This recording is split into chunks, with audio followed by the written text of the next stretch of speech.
Ruth, making this video from the UK. On the 15th of June, my daughter became ill and I took her to the hospital. Doctors were doing everything to find out what was going on with my daughter. And they came out to say they think it is meningitis. And we brought it to the fire water. Pastor Jerry reversed it. I hear the Lord say, I'm rolling away meningitis. Meningitis. We went back again. They said it's not meningitis. They think it's lupus. Pastor Jerry, we brought it, you reversed it. Lupus, anyone with lupus, by the power that raises Jesus from the dead, let it be reversed. And then they came back, it's not lupus, it's inflammation in the brain. And then we brought it to the fire water. Pastor Jerry reversed it. They say there's inflammation in your brain by the power that raises Jesus from the dead. I announce, let the fire fall, let it be reversed. Then we went back again. They said it's autoimmune disease. And then we brought it to fire water. Pastor Jerry reversed it. Every autoimmune disease, as the amen of the Spirit, every autoimmune disease disappear right now. They came back again to say they think it is something called encephalitis. That's the name for what the diagnosis is. So we brought it to the fire water and we were praying for the God to intervene, for Pastor Jerry to mention this encephalitis, because he has mentioned everything and he has reversed it. So now the final word we are waiting for is encephalitis.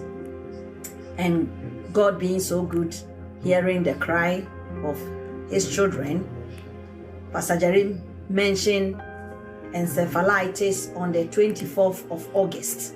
Encephalitis, whatever that means, I command,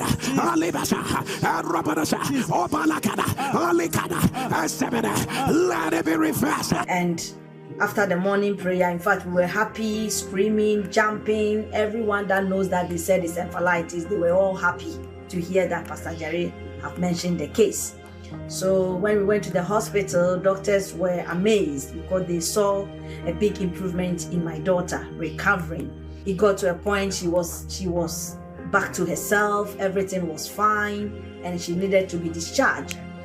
But the doctors were a bit concerned because according to them, the way she's recovering is too much for them. They can't believe the way she has just recovered.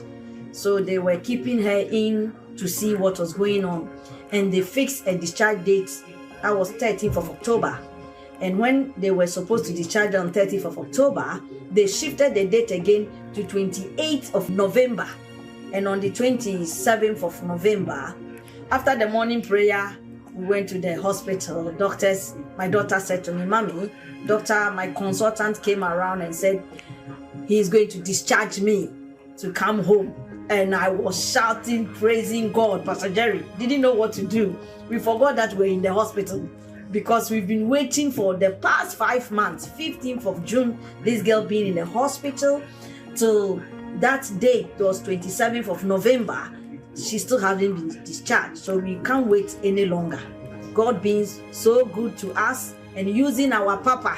As Papa mentioned your case, nobody can stop it. My daughter was discharged, and now I am grateful to God to stand here to say thank you, Jesus, for what God cannot do does not exist. Today my daughter is with me, and this is my evidence. God bless you. From when we were coming out of the hospital, we thank God for all that he has done for us. For what God cannot do, that's not